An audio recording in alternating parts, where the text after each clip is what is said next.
Hey, filing taxes. What's up? It's a culture detective here investigating your favorite albums, and today I'm going to be doing an album review on the new Jane Remover album, Revengeseekerz.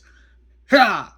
So, Jane Remover, also known as literally 10 billion other aliases, is back with a new studio album. They are a prolific artist. So they have pretty much dabbled in all kinds of musical genres. They do noise pop and shoegaze back a couple of years ago when they released the album Census Designated. But also at the same time, they also make EDM and dance music and glitch and noise under the alias Leroy, who made one of the best electronic albums of the year it was released. So obviously they're a jack of all trades. So now we have a new album from Jane Remover, and this time it's not the emotional, vulnerable noise pop and shoegaze. This time it's a meld between sad, vulnerable shoegaze and that crazy, dancey, braggadocious electronic music. When smashed together, you get a wide range of EDM and hyperpop, even a bit of experimental hip hop at times. So, very much falling into the trend of Gen Z, so called Gen Z music, with the likes of 100 Gex, underscores, even shades of black dresses. So, the album opens off with Twice Removed, and man, I wasn't hooked.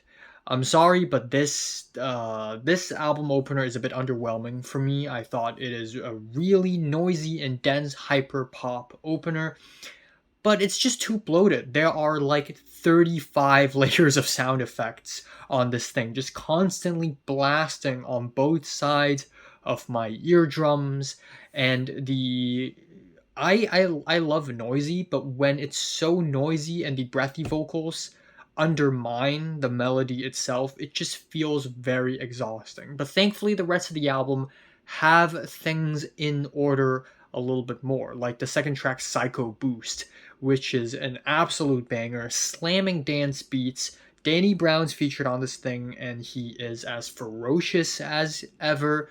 And then Jane Remover hops onto the track like absolutely crazy.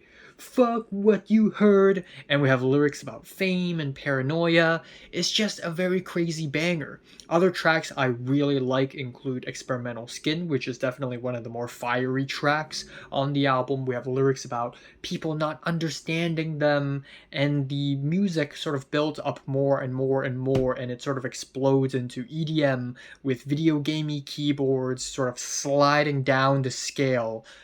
I don't know why it reminds me of like the climax of Scott Pilgrim versus the World because of how bleepy bloopy it is. But it's also really harsh and industrial at the same time. Just a lot of personality exploding. Turn Up or Die, we have these grinding beats constantly smashing loud and quiet cuts. I know there's probably a better term for this kind of beat.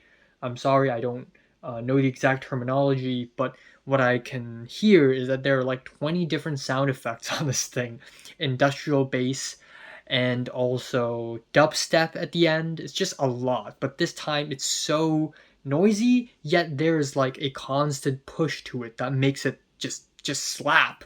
Dancing with Your Eyes Closed is an amazing track. It's super catchy, but also very aggressive. We have screams on top of pouncing dance beats, and also an interpolation of Promise That I Like It Like That, but instead of I like it like that, in a suggestive way, it's I like it like that. It's like you like it so much that your brain is about to explode kind of situation. Personal Vengeance has a pop rock edge to it, but it's so crushed and distorted and sugary sweet and overblown over some rave beats. It's amazing. And the album ending JR JR JR is explosive. We have drony sirens, sporadic guitars, and trap beats all smashed together. But there's still duds in the track list. There are a few tracks here that I thought could be removed and the album would be much more concise. I don't really like the track Star People. I thought it's kind of generic in Jane Remover standards, and it falls into a lot of rage music cliches. Angels and Camo has hard trap beats and thick auto tune, but there's nothing too memorable about this track. And then finally, Dark Knight Castle. I also thought it's very generic and there's really not much going on in the track. So yeah, I still like a good chunk of the album, but certainly some tracks here feel a little just a bit dud to me. But yeah, still really good. I'm giving the new Jane Remover album, Revengeseekerz, a strong 7 out of 10. So if you're listening to the new Jane Remover album, comments below, let me know, subscribe you want more. Thanks for watching. I'm so tired. Gotta go to class.